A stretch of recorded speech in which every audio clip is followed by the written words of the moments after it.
disto tudo. Se você não sabia, meu amado, querido dileto e abençoado irmão, o nosso planeta tem uma camada atmosférica, que esta camada, além de nos proteger junto com a camada de ozônio do Sol e dos raios ultravioletas, ela tem uma função também muito importante, é que impede que o nosso planeta seja bombardeado por meteoros.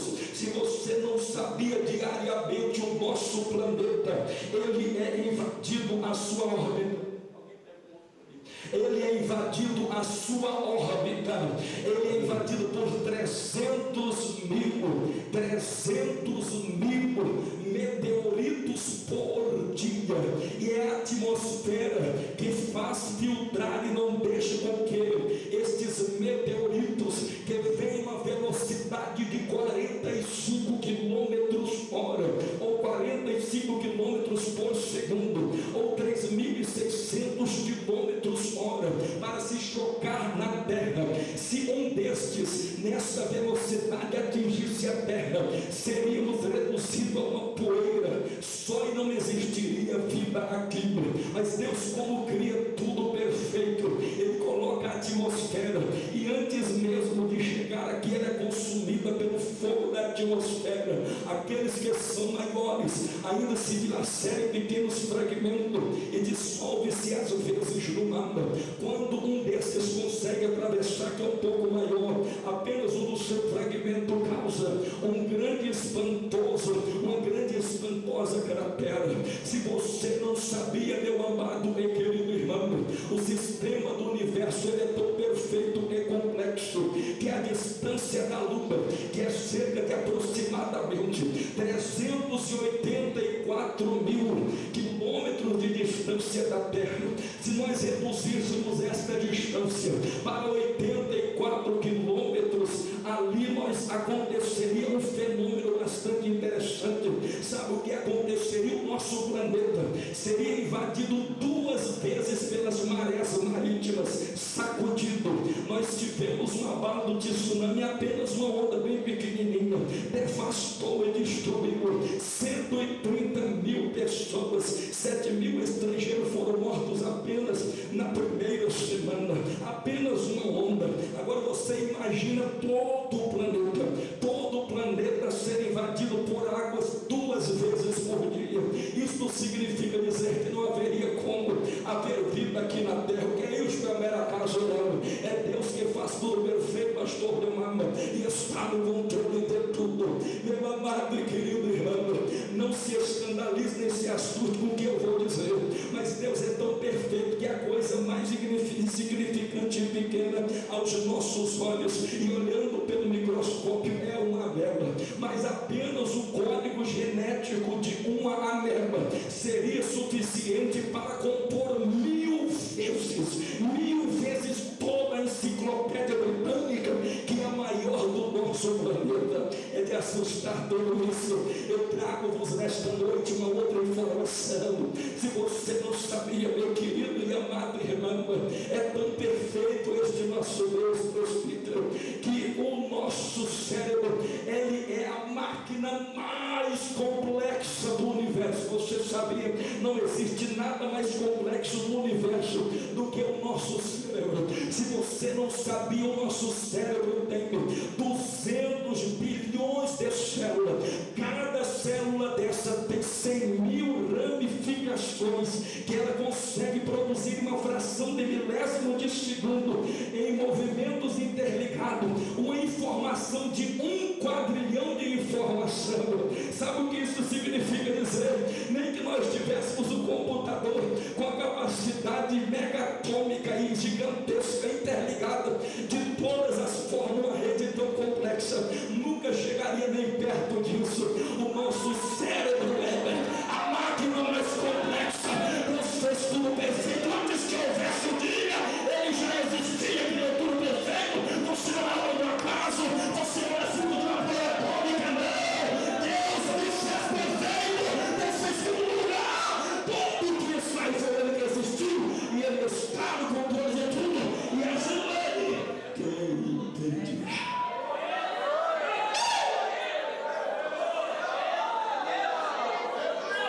Aleluia. Aleluia. Você está entendendo, meu amado e querido irmão? Olhe bem para cá, olhe bem para cá, porque eu não tenho muito mais tempo, minha voz já está acabando, eu acabei de me empolgar, e depois que eu empolgo, falta a voz mesmo. Olhe bem para cá, vamos analisar este segundo tópico aqui que nós lemos dentro deste versículo. Depois dele dizer, ainda antes que houvesse o dia, eu sou, e ninguém há que possa fazer escapar das minhas mãos. Às vezes alguém pensa que pode escapar da mão de Deus, às vezes alguém pensa que pode burlar o Deus. Não, Deus ele é perfeito.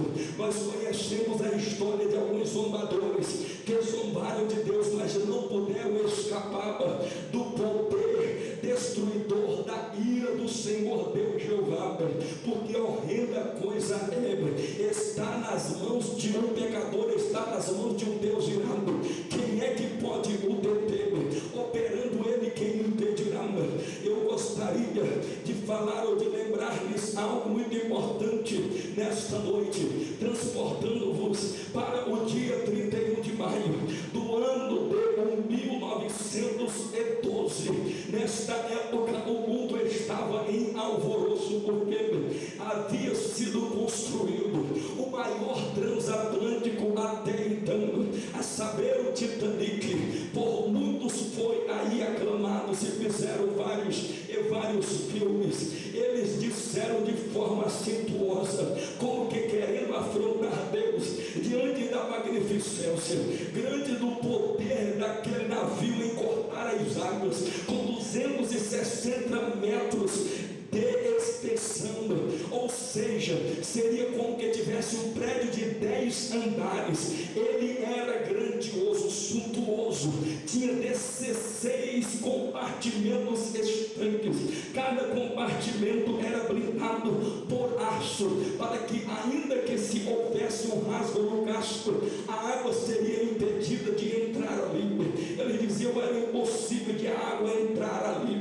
Aquele navio ele comportava 860 tripulantes e 3.500 passageiros.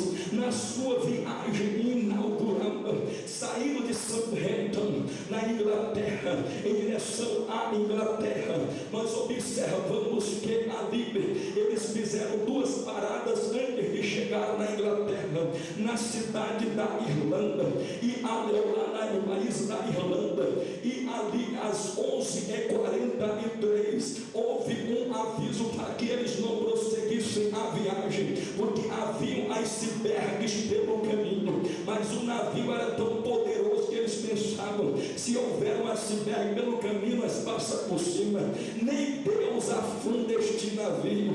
Eles disseram, antes do primeiro momento inaugural da viagem inaugural, e o Whitstad, que era o maquinista, ele disse ali para todos os tripulantes, antes de entrarem no navio, os passageiros, eles disseram, nem Deus afunda este navio. O que arquitetou a tão engenhosa obra também disse, olha, nem Deus é capaz de afundar este navio. Os canais radiofônicos que transmitiam e cobriam esta primeira viagem inaugural, eles afirmavam de forma de radiofonismo, dizendo, nem Deus consegue afundar este navio, como querendo que desafiar Deus. Mas quem é que pode escapar da mão de um Deus tão poderoso? Quem é que consegue escapar?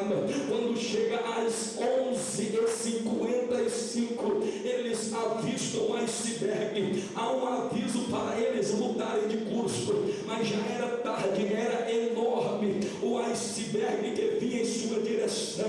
Então eles apressaram a máquina e o vapor, a fim de que pudesse transpor ali aquele iceberg. Qual não foi a triste notícia? O iceberg chocou-se à 00:05, abrindo um buraco na proa de 90 metros de diâmetro, e a água começou a invadir os compartimentos estanques que eram protegidos por aço, e eles pensaram, não, mas não vai afundar, não vai afundar.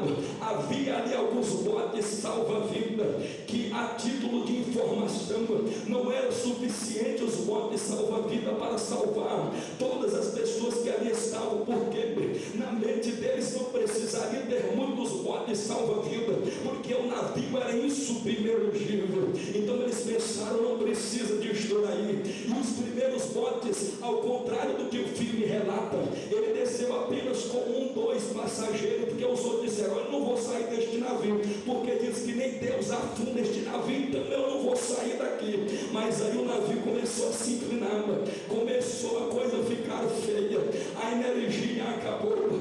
Aí aqueles que não estavam querendo entrar ali nos botes, meio que desesperadamente começaram a entrar, e apenas 705 conseguiram escapar com vida.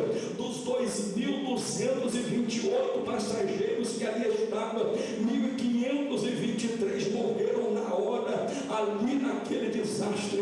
Havia um evangelista, um missionário por nome de John Rapper, que ali estava ali também no navio, e muitos antes de perecer, ele pregou o evangelho, e alguns antes de morrer aceitaram a Cristo como Salvador. Ele que havia ali junto também com a orquestra musical, alguns cristãos começaram a cantar aquele hino, mais perto, Senhor, eu quero estar de ti. Não havia mais esperança deles saírem dali, os botes já haviam sido todos carregados. Existem informações no fundo do mar que relatam os últimos acontecimentos, tristes como foi, mas o rapper permaneceu pregando o evangelho ali. O que é que eu aprendo aqui? Nós somos colocados como bote salva-vida, e às vezes as pessoas que estão no mundo aí não querem pegar o bote salva-vida. Deus lhe colocou, meu amado e querido irmão, como bote salva-vida, para tirar os contritos, aqueles que estão lá no mundo de pecado, na prostituição, na lascívia, na glutonaria. Deus colocou em você a palavra, as boas novas de salvação. Você é um bote salva-vidas. Seja como de um rapper, pregue a palavra a tempo e fora do tempo. Se Deus lhe colocou, lhe deu esta comissão, não é somente para você ficar nessa beleza, Deus me chamou para ser um bote salva-vida. Deus está comissionando gente aqui nessa noite para evangelizar esta quadra, para evangelizar essa capital. Aonde estão os botes salva-vida de Deus? Que Deus pode contar com você. Deixa eu ver, levanta a sua mão. Será que Deus pode contar com você? Será que Deus pode contar com você? Deus está colocando o bote salva-vida. Deixa o bote salva-vida. Chame as pessoas para entrar dentro desse bote. É navio de amigo que está afundando. Deus lhe colocou para salvar a vida. Levante a sua mão e adore o nome do Senhor.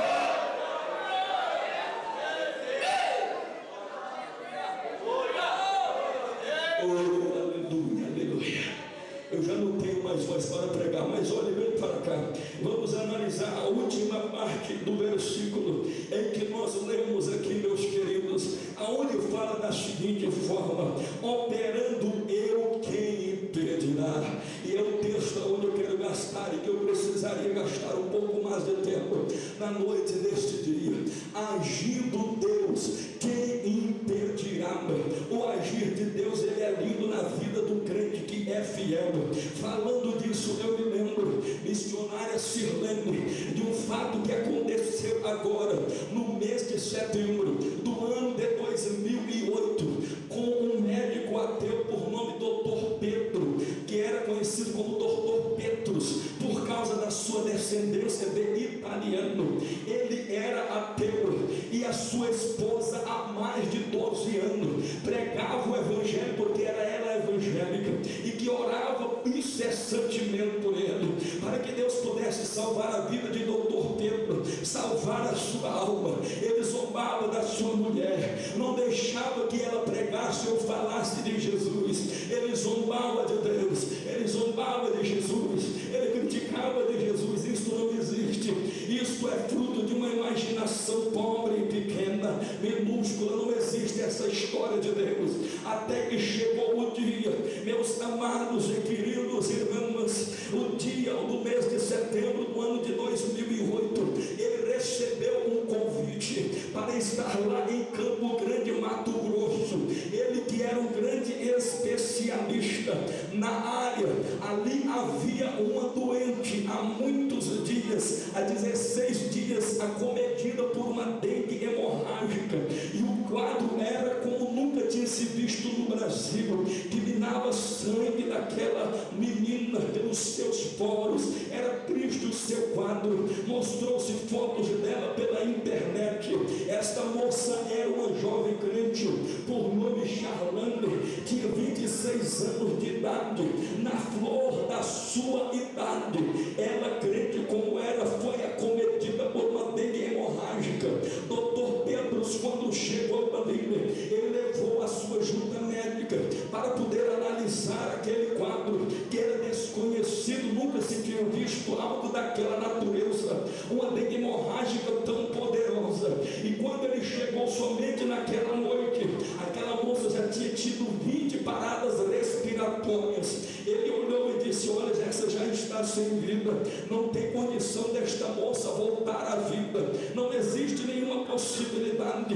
Contudo, ele não desistiu do quadro daquela moça, e existia uma coisa muito linda na vida do doutor Pedro, era que ele nunca, como médico, havia perdido um paciente, e por isso era um dos mais famosos do Brasil, e viajava muito para fora do Brasil. Ele se depara diante de um quadro como este.